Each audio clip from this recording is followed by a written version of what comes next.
The Dusi Canoe Marathon is proudly brought to you by the KwaZulu-Natal Department of Sport and Recreation, First National Bank and Hansa. Well, Dr. Ian Player is the founder of the Dusi Canoe Marathon. His dream in World War II, when they were sitting around a campfire in Italy, I believe, was to create a race or a voyage in memory of the Second World War, very similar to the Comrades Marathon was created after the First World War. And his vision was to paddle from Pietermaritzburg to Durban down the Umsunduzi and Umgeni rivers. There were a few of them that set out, and only Dr. Player made it to Blue Lagoon in Durban in 1951, in fact. So paddling in a K1 year this year in memory of Dr. Player is a great tribute to the voyage that he set out on all those many years ago. And we believe that this year's K1 race will be a fitting tribute to him in view of him passing away late last year. This race is going to be a special one because it is in memory of him, and we are very lucky that a race of our stature still had the founder of the race with us for as long as we did. It was a privilege. From the minute I walked into the canoeing community, there was an aura and there was a legacy of Dr. Player wherever you went. But particularly in the last few years, I've been lucky enough to be able to spend some time with Dr. Player. And when one talks about an aura and a presence, people after his death are talking up his greatness. He was one of the greatest South Africans I've ever met. And I've been lucky enough to sit in the room with Nelson Mandela and the like. He exuded the same sort of aura. Ian Player was, I think he's world known with every single canoeist knows Ian. There's only one word for it, and I always say to people, explain the word wow. And I'm saying wow. I still met him at one of the Dusis a couple of years ago, and he signed the book for me. And I pulled it out last night. I had a look at a couple of comments that he made, and he just said, Don, have a great day. And I think that's what Ian Player was all about, have a great day. Probably the biggest formative factor in my life. When I was a teenager, I read his book, and then I did the Dusi. I watched the Dusi start, and then the next year I was in the Dusi myself. And I've never really stopped. It's changed my life completely, and my whole life has revolved around the Dusi since then. So it's huge. He had the most biggest influence on my life than anybody else. The man's a legend, and he gets to go down the river one more time.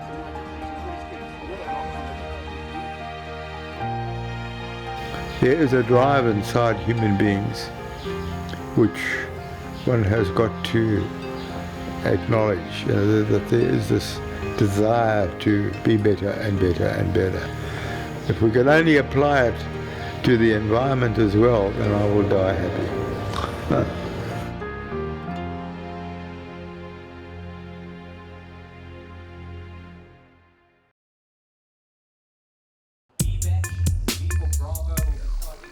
Registration day on Wednesday, less than 24 hours to the start. All the big guns familiarising themselves with the race rules, nerves jangling.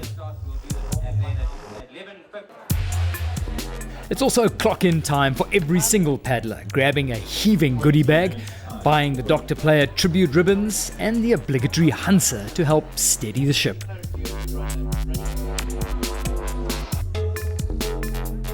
One of the biggest rule changes was boat weight, not compulsory at registration anymore, but a weigh-in at the end of every day.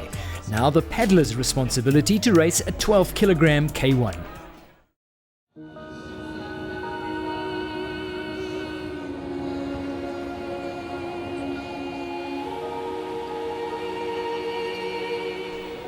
Day one dawns, the mist hinting at very hot weather looming. Day one is where you set up your Dusi, the make or break day. Deeply rooted traditions everywhere, like securing your good luck with a gift of flowers to Ernie Pierce's widow Sheila. When Ernie was very ill and he was dying, he was talking about the race because it was his whole life, this Dusi. And I said to him, well, look, as long as I can, I will go down to the start for you. And that is what I have done. A more modern tradition is introducing the top paddlers to the race VIP guests. The fact that we're going to be starting a tradition with the playing of his imitation of the fish eagle, which people who heard it live raved about. The minute he did it, the fish eagles came out of the bush and started responding to him. Probably the only human in the country that they would do that to. And the fact that that is going to be to the Dusi what Max Trimborn's cockcrow is to the comrades, I think is a fantastic tribute, and he would love it. I think somewhere in a bush, somewhere in a cloud in the sky, he's probably looking down saying, that I like, that's appropriate.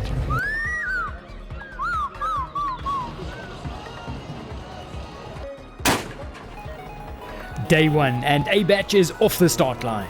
42 kilometers, over 12 of it running with the boat. Much banter about the women's race, with a marked shift in the ladies' landscape this year. No Robin Keim, Abby Ulansky or Abby Adey, so a new name destined to be engraved on the women's trophy.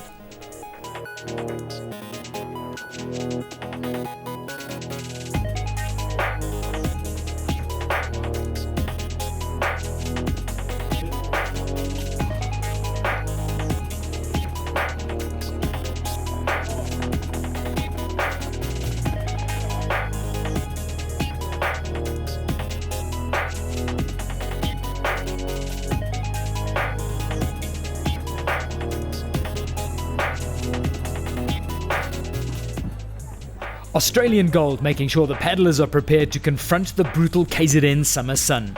Some real veterans and stalwarts of this race getting ready to set off for another doozy.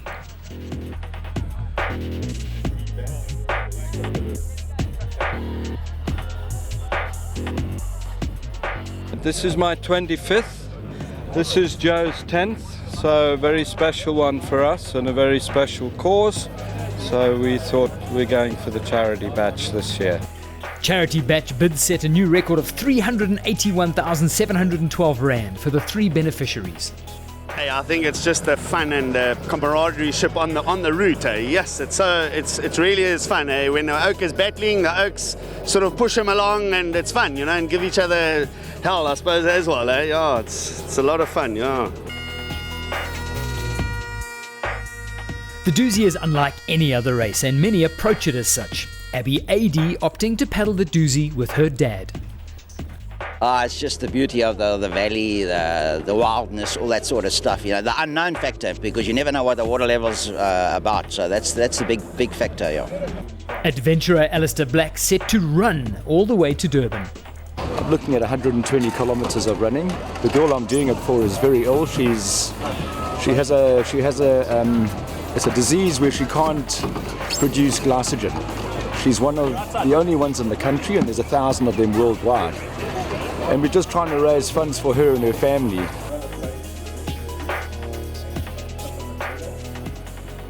The city of Pietermaritzburg abuzz with doozy fever as the race sends the paddlers out into the Valley of 1,000 Hills. And what an intriguing race in store.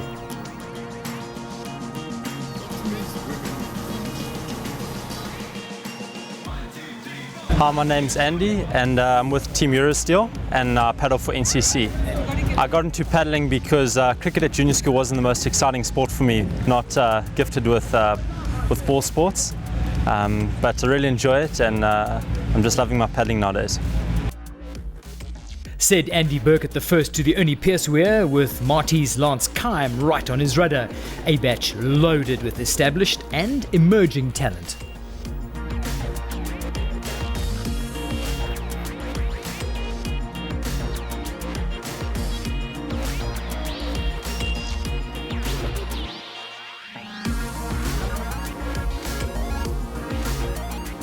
A huge crowd, always bolstered by Maritzburg College, cheering on college old boy Andrew Burkett, the first down the weir, while the women's race leader is TWC old girl Laura O'Donoghue.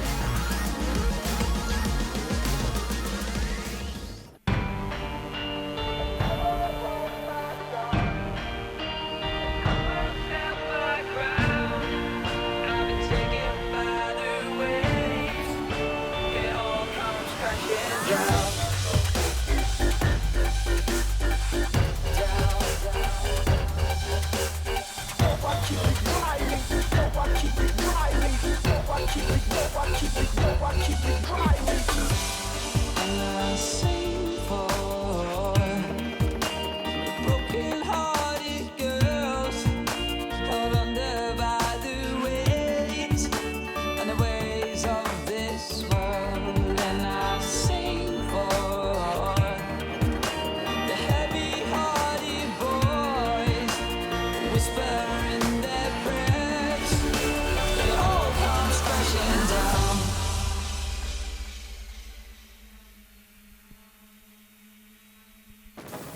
Just a handful of minutes into the race, the only Pierce Weir starts the day's adrenaline rush. It's pretty easy, but always complicated by nerves and the traffic around you. Through Alexandra Park, past where Dr. Ian Player started the 1951 inaugural Dusi, alongside 7 other brave pioneers. Then it's down to the YMCA Weir. 5 boats jockeying for the lead at the head of A batch.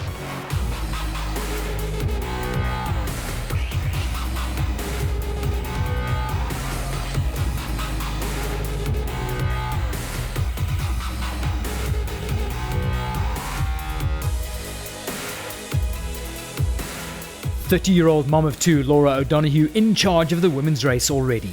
3 Dusi seconds and a hunger to go one better this year.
The province of KZN has invested in the next generation of paddlers, and nowhere do you see this better than at the Dusi.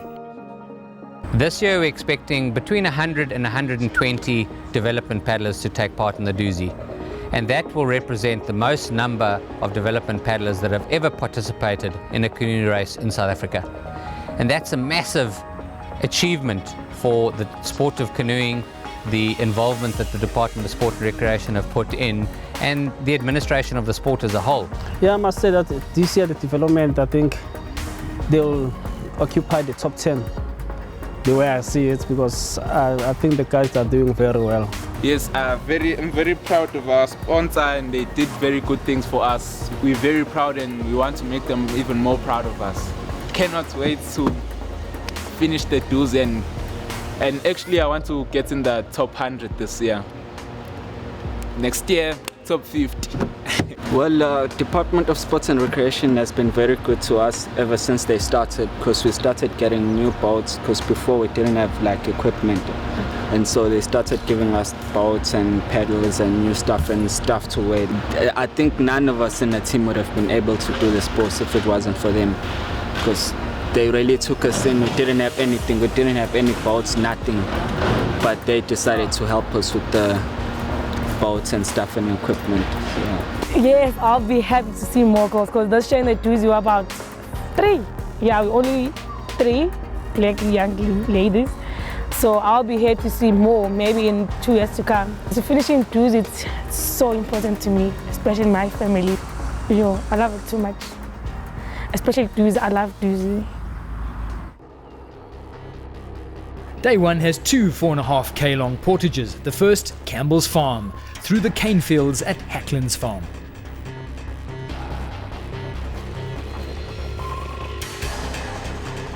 Yeah, the Dusi Canoe Marathon is portrayed as the ultimate canoe challenge. And we really want to live up to that particular slogan, if you can call it that, because in the days when Dr. Player set out, the whole route and the whole adventure was totally unknown to him. He didn't know what the water levels were going to be doing. He didn't know what the rapids were doing. He hadn't had the opportunity of tripping the river in advance. There were no roads down to most of the places. So the whole adventure was completely unknown to him. Even in the years when they started racing it, I remember Dr. Player saying once that they used to listen to the river to try and work out what the nature of the rapids were like in front of them.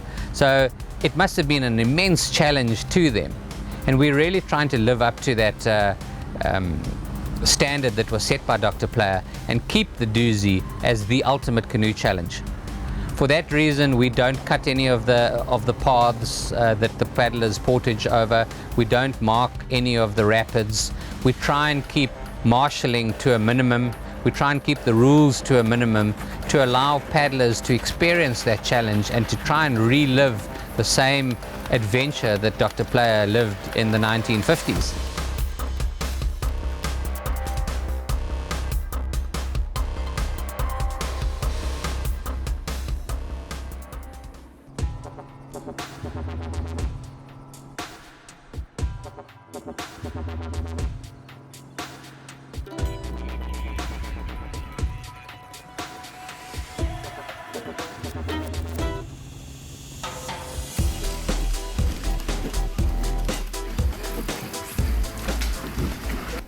There's not much affection for this bit of real estate. The long Campbell's Farm portage from the Bride takeout, compulsory this year. Every paddler digging deep and looking forward to seeing their seconds at the top of the hill. Portaging is a learned skill, as multiple Surf Ski World Series champion David Mocker from the Cape is about to discover. You've also got this dynamic of portaging. So it's not really just a race, it's like an adventure race. It must be one of the first adventure races that existed ever. 3 days, 120 kilometers, and there's so much that happens in between Pietermaritzburg and Durban. The intrigue of this race is really what's always attracted me. So I'm so excited for 2015 to finally be able to do my first one. But we'll see, we'll only be able to see when that comes about. So ask me that question again at the top of Campbell's Portage.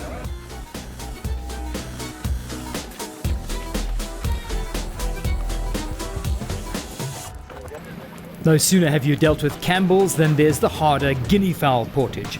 One of the record 9 stand-up paddleboarders enjoying it though.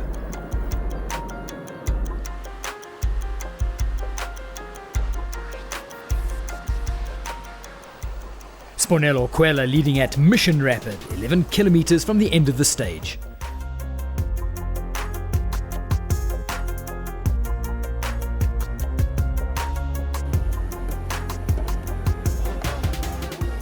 In the women's race, it's all the Laura O'Donoghue show, with Epworth schoolgirl Kana Peake in second. It's interesting, the stand-up craft, it's a big one, and the K, they've got quite a few K3s that do it, and it's people wanting to try different challenges, and believe me, to get a stand-up craft to Durban is a significant challenge. Stand-up paddleboarding originated in Hawaii. It's traditionally an ocean-based sport, but in the last 7-8 years it's moved inland. Lots of people doing it in flat water. They're paddling around for fitness. There's races that are coming up all over the place. Then it went to whitewater as well. About 2008, people started doing whitewater. So instead of taking a canoe down whitewater, they started taking a stand-up down whitewater. Well, this year there's 9 of us doing it, so there's a little bit more competition. There's quite a range of us doing it, from extreme novices to there's a team of 4 from the States who are coming out. We'll never know until we're actually on the river how competitive these guys are. It's got its advantages, it's also got its disadvantages. The advantages are you're standing up on the board, so you've got a good view of your line down the river. You can also, if you do happen to fall off the board, you don't have to stop and empty your boat. It's a quick back on the board and off you go again. The disadvantages are on flat water with a headwind, because you're basically a sail trying to sail into the wind. Down whitewater, you would normally just change your stance to a little bit more stable, put 1 foot further back, and if there's a chance of you actually hitting a rock, then I would go drop knee. It just lowers your chances of hitting a rock and you go falling forward onto the board.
Day 1 ends in the Kwatimba region close to Nagle Dam, and 4 times champ Andy Burkett has taken the race by the scruff of the neck.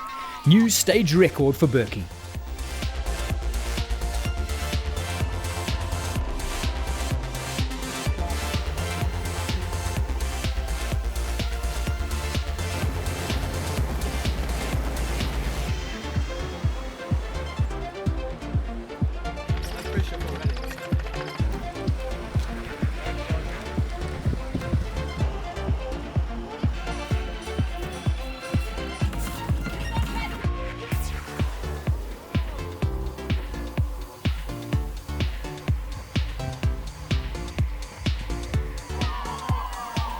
Laura O'Donoghue, peerless on day 1.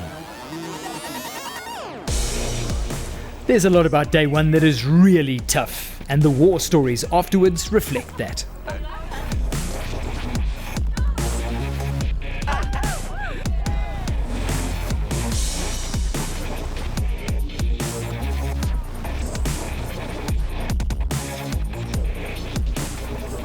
Whilst the river may have changed in character in the last 64 years since Dr. Ian Player first made that epic journey down to Durban, the weather certainly hasn't, and those in the valley later on in the day will certainly be feeling the heat as day 1 of the Dusi Canoe Marathon comes to an end here at Dusi Bridge.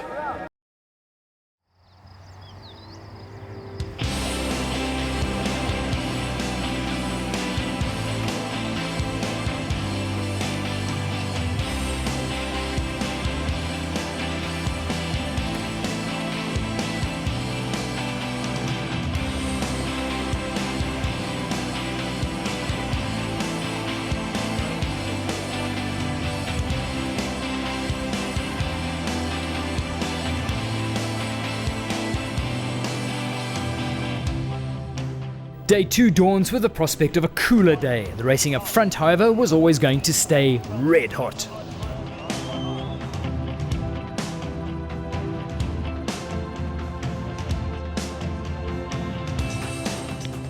Hi, I'm Sibonelo Kwela from Umzinyati Canoe Club.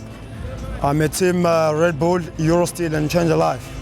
I started pedaling on 2005 May, and my friends, they approached me to come to be the part of the development club of Umzinyati.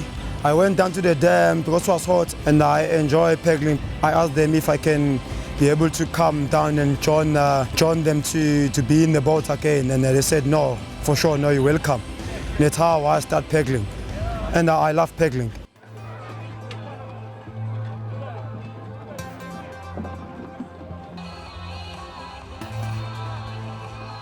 Well, Dusi Bridge, a hive of activity as paddlers prepare for day 2 of this wonderful journey from Pietermaritzburg to Durban. It's a tough day. After yesterday's heat, it really is going to be of great relief to these paddlers. It's cloudy and overcast today, which is just what they need as they tackle some of the biggest rapids in the entire race after the confluence and, of course, that long pull to the finish at Inanda Dam. It's going to be another fantastic day in this wonderful race.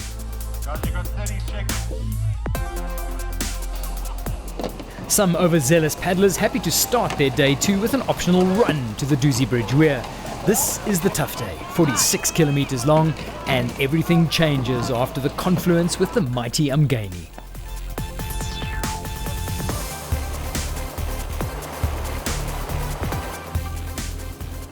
Okay, so basically the program that the athletes are on, the Elite Athlete Development Program, it effectively takes care of all their high performance needs, from testing, specific testing for their specific sport and their specific age, etc., as well as their medical backing. So we will take care of all their physiotherapy, their biokinetics treatments, doctor's appointments, any x-rays that might need to be taken, and yeah, dietary, every aspect of medical that you can think of.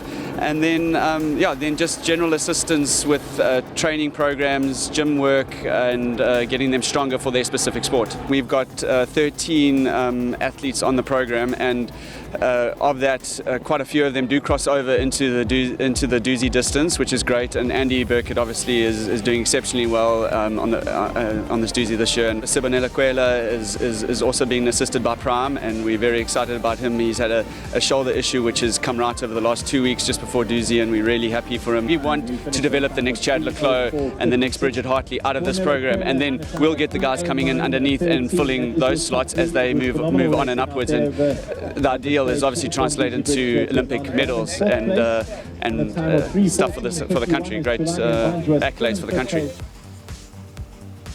Fantastic synergy between two major projects for the province's Department of Sport and Recreation. Gauging wear on a lowish Umgeni River, just the Henley Dam water release in the system. KZN still in the grips of a drought.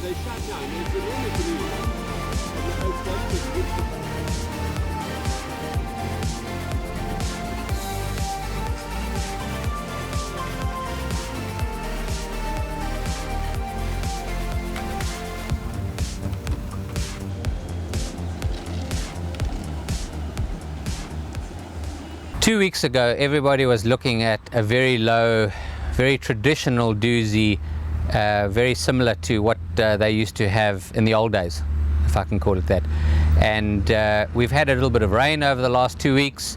The river levels have been very good over the last 2 weeks. What the water levels and the dam levels mean is that we will be secure in the knowledge that day 3 will be paddleable.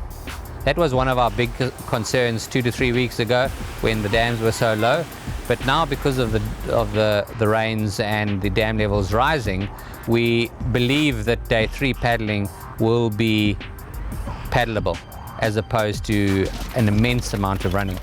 Yeah, dam releases to control the levels of the river and thus make it more paddleable and make the rapids bigger and more fun is something that came about in the late 1980s on completion of the Inanda Dam. Before that, there were no water releases and the water levels were completely reliant on rainfall.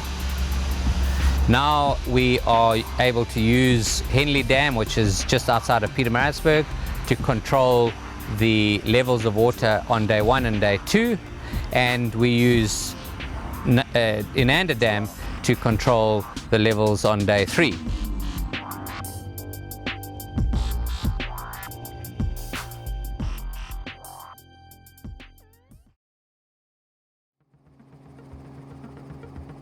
Named after the two pioneers credited with the first ever trip by canoe from Maritzburg to Durban, the Mariani Foley Causeway is the exact halfway point of the overall race and a key seconding spot to get splits on the leaders.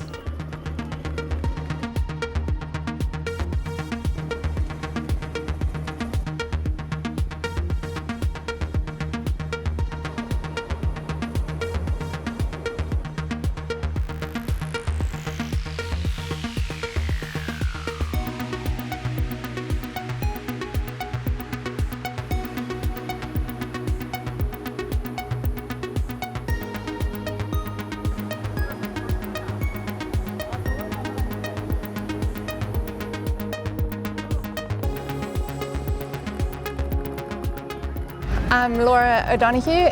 I paddle for NCC Club and Team Eurosteel for the Dusi. I started paddling 1 year. I seconded my brother Wayne for the Dusi and been part of the whole atmosphere. The next day I started paddling and I wanted to do the Dusi the following year, so that's how it began.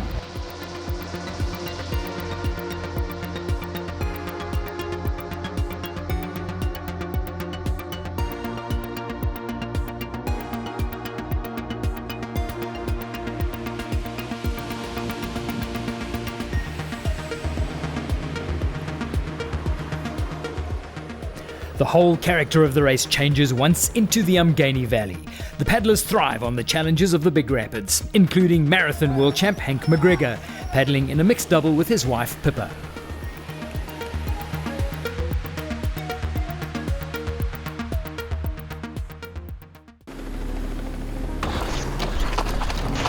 Day 2 in the Dusi Canoe Marathon. There's one compulsory portage, and that is to take you out of danger of Mamba Gorge, which is this very rocky, rough, dangerous section of the Mgeni River. Never do they paddle around there, you can get in serious trouble. So what they have to do is to go over Ngumeni Hill Portage, which is this little hill here in the shadow of Old Baldy, one of the great landmarks of the Dusi on the far side. And they come up through the bush. There are 2 takeouts for Ngumeni Hill, but they all come out down this long sweeping district road and down to the water point, which will be very welcome at the end of this long portage. And then they're put in back into the river, and then it's noses down, head for those big ones, Tombi, Hippo and Gumtree, and then Inanda Dam, and the end of stage 2 of the Dusi Canoe Marathon. 2 men in particular committed to a remarkable Ian Player tribute. It was prompted mainly by the fact that my good friend Dr. Ian Player passed away, and I thought it would be a most appropriate sort of memorial to him to do this race in the same boat that he would have used, and there's photographs of him on the boat, and yeah, it's all in aid of that. I prefer these boats to the glass fibre boats, frankly. You know, they're just so manoeuvrable. Frankly, I haven't done very many. I've been involved in the Dusi since 1980, but I've only done 8. This will be my 9th. I've been part of it. I used to bring my little caravan down, stocked with all the goodies that the paddlers needed, and nowadays it's become a little more commercialized, and so I decided to let them go for it.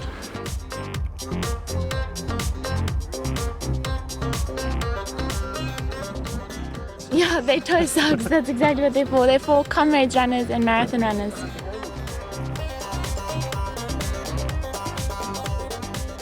This is number 21 for me, and I think possibly the 18th time with schoolgirls, and it's really encouraging because the likes of Abby AD, Robin Calm, Tamika Hall, Bianca Hall, and now today it's really great to see Kaina Peak doing so well, and her sister Jordan.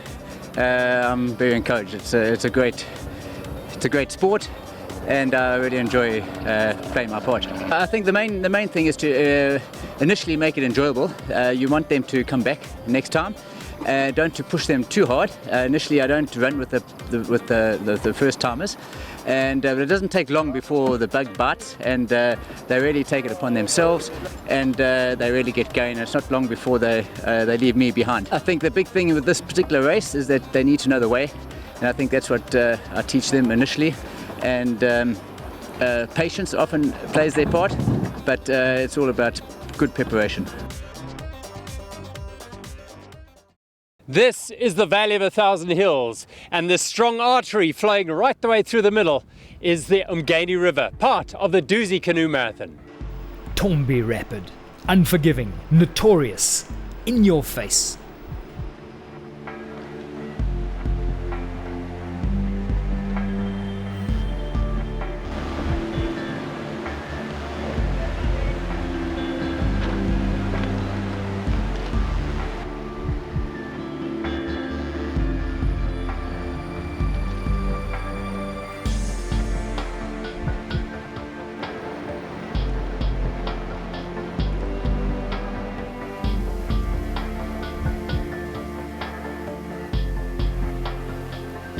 Now on day 2 of Dusi, lots of decisions have to be made.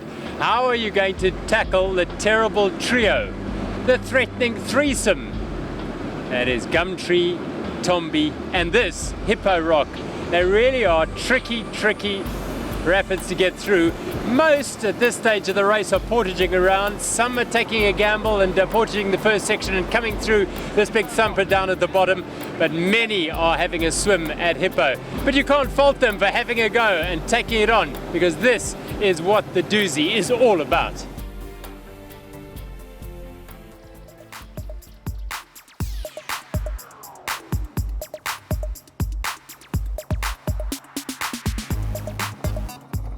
Now, Richard, you've decided, you and your partner, not to shoot Hippo. Why? Well, we've had a bit of a tough day so far. A couple of swims here and there in some city places, maybe a bit of fatigue from yesterday. But no, I think we're going safety first. Try to finish the day and then do tomorrow and it's done. Absolutely. If you're confident, then you can go for it. But if you're not, and you're having a bit of an iffy day like we had yesterday, one silly swim, almost cost us our boat. But yeah, we rather take it easy today and get to the end.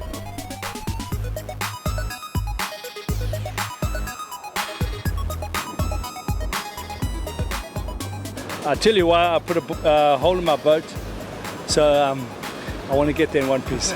I'm not coming top 10. So as long as the tea and scones are there and nice frosty.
Inanda Dam, and this is where Burkett punched the turbo button to set up a massive lead.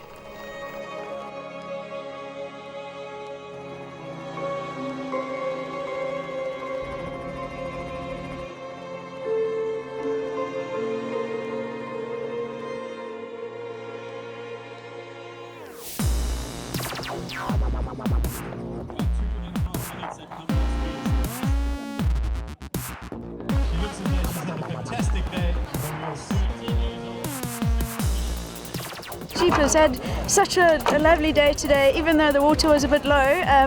Coming across the dam, I think I've had my best paddle across the dam ever, and just really enjoyed the day. I had lots and lots of fun. I was happy the whole way, and I just had a really good day today.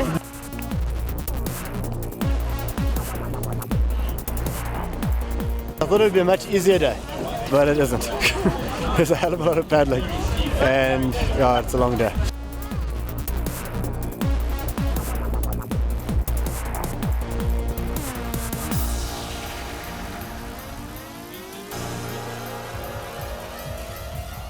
This dam is always a hard one, bit of a headwind, and it wasn't the funnest part, but everything before that was really fun.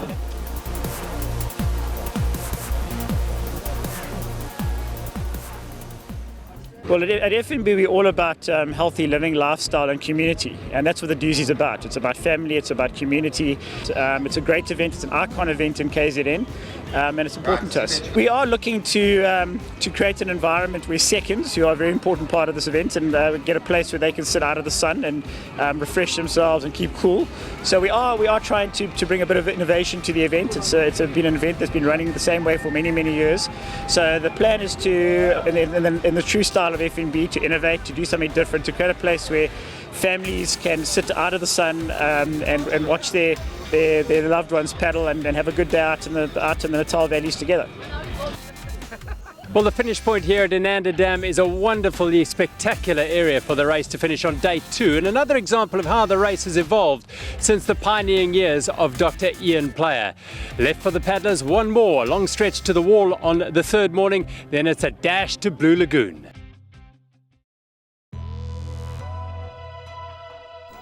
Day 3, and for most a very early morning start at Msinsi Resort.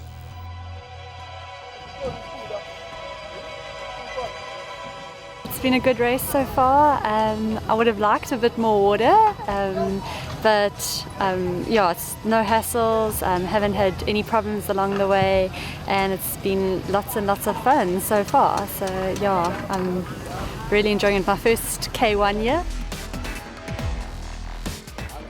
The popular new reversed order start responsible for the dawn departure of most of the fish and chips paddlers.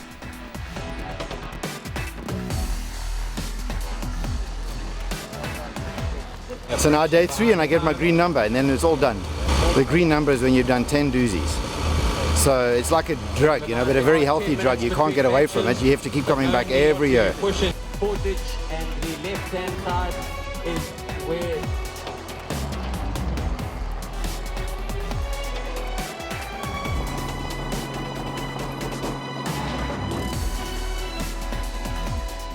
all the stand-up paddleboarders raring to go for the leg into Blue Lagoon.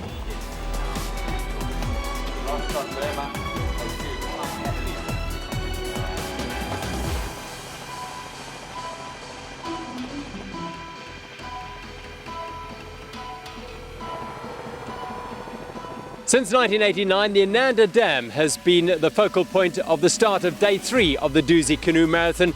It gives the paddlers a long pull on flat water to warm up before they hit the lovely rapids and fresh water beneath the wall and then tackle the Burma Road portage, or they go all the way around and finish at Blue Lagoon in Durban.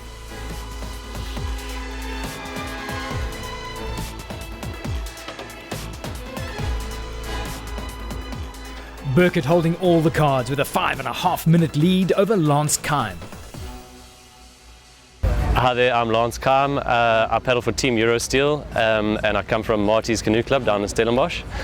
I first got into paddling about 7 or 8 years ago when actually on this exact race I was seconding my sister and getting all this FOMO, seeing her going down the rapids and all the fun that it involved. So shortly after that I jumped in a boat and I've never looked back since.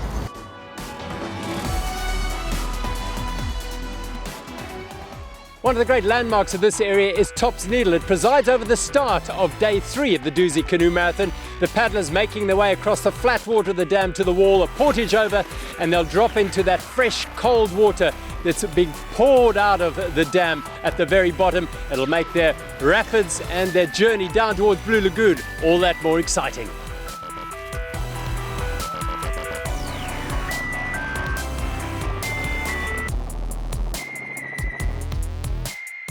The great news for the paddlers was the water release from Inanda Dam, pretty much double what they were expecting, and with a fantastic normal Dusi level on offer, this brought with it great big water.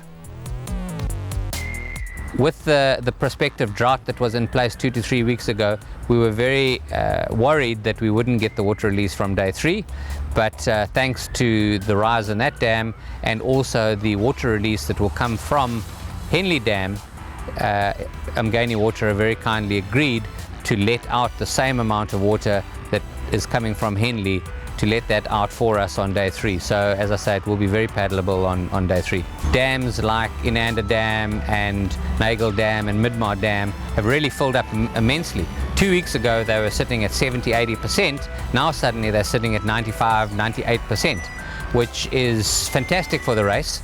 It means that the water levels will be good, and it means that paddlers can expect a race similar to what they've had over the last 5 or 10 years.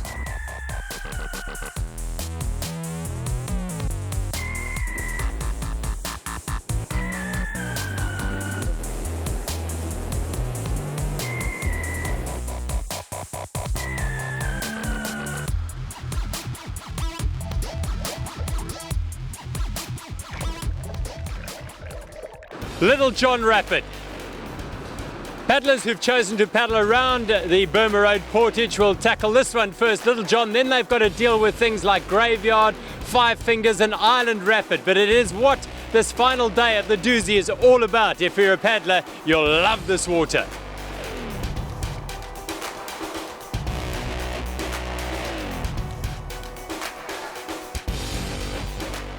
We really are respectful to Dr. Player for what he achieved in those days and overcoming the challenges that he must have experienced, and we want to respect that and carry on that tradition and history, and to a certain extent bring back the challenges of the Dusi Canoe Marathon. We really want paddlers to earn the medal over 3 days of blood, sweat and tears out in the valley, and to really cherish that medal as a something that they've achieved and that they've really earned the right to be able to wear a Dusi Canoe Marathon medal.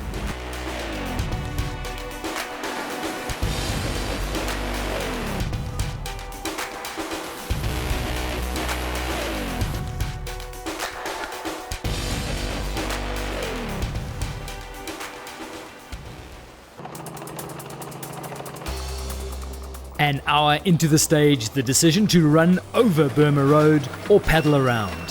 For the top dogs, it's a no-brainer, and the route over the hill is not negotiable.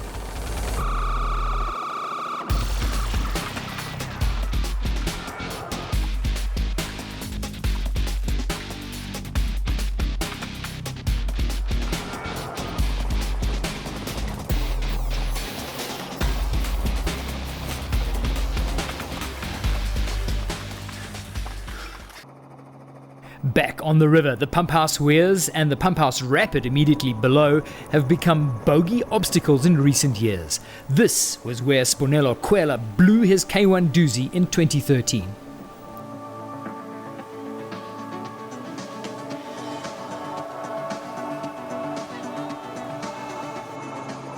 We're expecting in excess of 50% of the top 10 and top 50 positions to be occupied by development paddlers. And that is in itself a massive achievement for the sport, and for what those guys have achieved and the obstacles that they've overcome, and a real testament to the devotion and the time and energy that people like the Department of Sport and Recreation, KZN, have put into canoeing.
Huge emotion at the finish as Andrew Burkett claims a 5th Dusi title and breaks the K1 record, the first man to go sub 8 hours in a K1.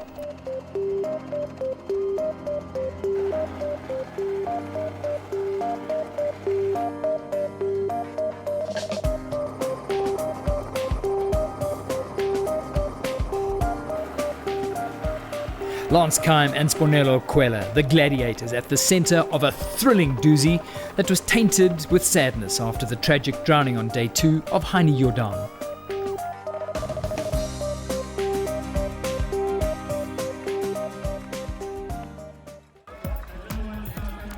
Obviously, the incident with Heine Jordan is really, wouldn't necessarily say put a damper on the race, but it's everybody's paddling with a feeling of sadness. It's not only Heine Jordan, but we're also paddling in memory of Dr. Ian Player. So it's kind of a double whammy for us. It's the first time in history that Dr. Player is not involved, and yeah, it's saddening. But I'm very, very grateful to the 1,400 paddlers that lined up on the start line, and those guys have conquered the Dusi and endured the ultimate canoe challenge.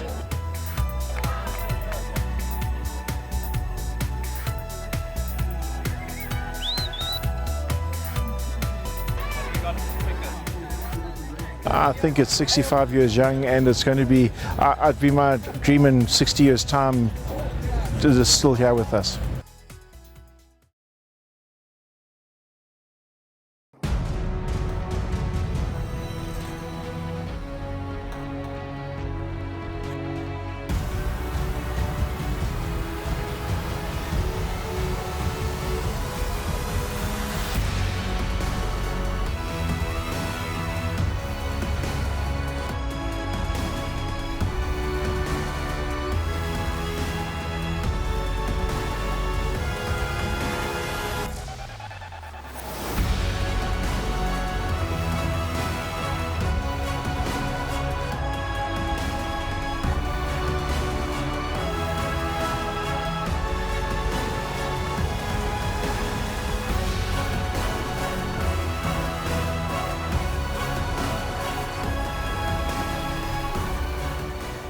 The Dusi Canoe Marathon was proudly brought to you by the KZN Department of Sport and Recreation, First National Bank and Hansa.